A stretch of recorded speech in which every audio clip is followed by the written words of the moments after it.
Somewhere in America right now, a middle-class worker is looking at their pay stub, and $570.83 of it is already gone before rent, before groceries, before a single bill, just for their share of the family health insurance premium. That number doesn't show up anywhere in the salary. It's the kind of cost that only becomes visible when you actually try to compare what a middle-class income buys in the UK against what it buys in the US. Middle class. The most rigorous definition comes from the Pew Research Center, which classifies a household as middle income if it earns between two-thirds and double the national median income, adjusted for household size. Using the most recent data, that works out to a range of $56,600 to $169,800 a year for a typical three-person household. There's no official UK version of that exact band, so applying Pew's own method to the Office for National Statistics' own income data gives a comparable range, roughly £24,500 to £73,400 a year. That range comes directly from applying Pew's own two-thirds to double the median formula to the Office for National Statistics' £36,700 median, not from any UK government agency defining a middle-class band of its own. Two different methods, same math, landing on two very different-looking numbers. Start with the headline number everyone quotes. The median American household earns $83,730 a year, gross, before any tax. The median UK household's disposable income is £36,700 a year. Here's the part nobody puts in the headline. That American number is before tax, and that British number is already after it. They're not measuring the same thing at all. So before comparing anything else, it's worth putting both countries on the same footing. Real take-home pay, calculated the same way. In the U.S., the 2025 tax year gives a married couple filing jointly a standard deduction of $31,500 before any tax applies at all. Subtract that from the median household income, and $52,230 is actually subject to federal income tax. The first $23,850 of that is taxed at 10%. Everything above that, up to the household's full taxable income, is taxed at 12%. Add both brackets together, and the total federal income tax bill comes to $5,790.60. On top of that comes Social Security and Medicare tax, 7.65% of gross pay, adding another $6,405.35. All in, the typical middle-class American household pays $12,195.95 in federal tax and payroll tax, leaving $71,534.05 a year, about $5,961.17 a month. That number leaves out state income tax entirely, which ranges from nothing at all in states like Texas or Florida to over 13% in California. So real U.S. take-home pay is often lower than this. 9 states charge no income tax at all. The other 41 do, at rates that vary enormously from state to state. The UK number needs no extra math. The Office for National Statistics already publishes it after income tax, national insurance, and pension deductions are taken out, using rates that don't change by region at all. Specifically, the first £12,570 of UK income is tax-free. Above that, up to £50,270, it's taxed at 20% plus 8% national insurance on the same band. Above £50,270, national insurance drops to 2%, but income tax jumps to 40%, a structure that applies identically whether someone lives in London or a small town in Wales. So the real UK take-home is £36,700 a year, £3,058.33 a month.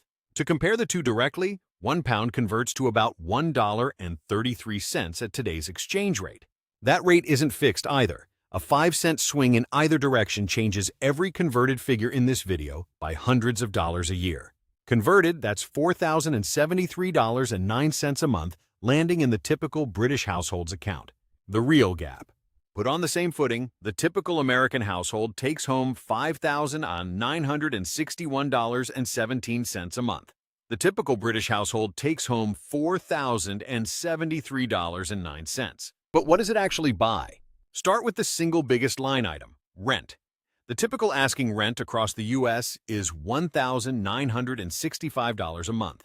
In the UK, the average private rent is £1,388 a month. Converted, that British rent is about $1,848.54. After rent, the American household has $3,996.17 left. The British household has $2,224.55. Here's the part nobody talks about. In the U.S., the average annual premium for employer family health coverage is $26,993. Employers cover most of that, but the worker's own share, deducted straight from their paycheck, is $6,850 a year, $570.83 a month, every month, before rent or groceries. Employers pick up about 74% of that annual premium on average, leaving the worker responsible for the rest. But that worker's slice is the one piece that never shows up in a job offer's headline salary number, no matter how generous the listed pay looks. That figure covers the roughly 154 million Americans with coverage through their job. Self-employed workers and anyone buying insurance directly on the open market often pay significantly more. In the UK, there's no equivalent bill to add. The National Health Service is funded through general taxation and national insurance, money that's already been subtracted from the take-home figure calculated earlier. There's also no separate deductible or copay to plan around on top of that. Care at the point of use doesn't carry an extra bill the way many U.S. health plans do, on top of whatever premium a worker is already paying. That's a $570.83 monthly gap that never shows up in either country's headline salary number. After rent and that health care deduction, the American household has $3,425.34 left every month. The British household still has $2,224.55. Unchanged because there was nothing left to subtract. The healthcare bill closes a big chunk of the gap, but it doesn't erase it. The American household is still ahead by about $1,200 a month, even after that hidden cost, and even before rent gets any cheaper outside a big city on either side. Put another way, that's not a small gap. The typical American household's post-rent, post-healthcare cushion runs about 54% larger than the typical British households. The everyday stuff. Worth flagging, these day-to-day prices come from Numbeo, a crowdsourced global database, not a government survey, a good general guide, but less rigorous than the tax and rent figures already covered. A liter of milk costs £1.25 in the UK against $1.06 in the US. But a loaf of bread flips the other way, £1.26 in the UK against $3.63 in the US. A dozen eggs run £3.06 in the UK against $4.34 in the US. Chicken fillets run £6.75 in the UK against $12.35 in the US, nearly double. A monthly public transport pass costs £76 in the UK against $64 in the US, one of the few categories where the US comes out cheaper outright. Now the family version. For a family of 4, excluding rent, Numbeo estimates the U.S. costs $4,278.60 a month for food, transport, utilities, and the rest of daily life. Wow. The same estimate for the UK is £2,857.30 a month, about $3,805.35 converted. For a family of 4, day-to-day life outside of rent costs about $473 a month more in the U.S. than in the U.K. For a family, that's roughly 12% more expensive on daily costs alone in the U.S., before rent even enters the picture. Annualized, the true after-rent, after-healthcare gap between a typical middle-class household in each country comes to roughly $14,400 a year in the American household's favor, before state income tax is even factored in. And that caveat matters. Move to a state with its own income tax, and a real chunk of that $14,400 disappears, while the UK number stays exactly the same, no matter where in the country you live. Quick recap. One more time, side by side.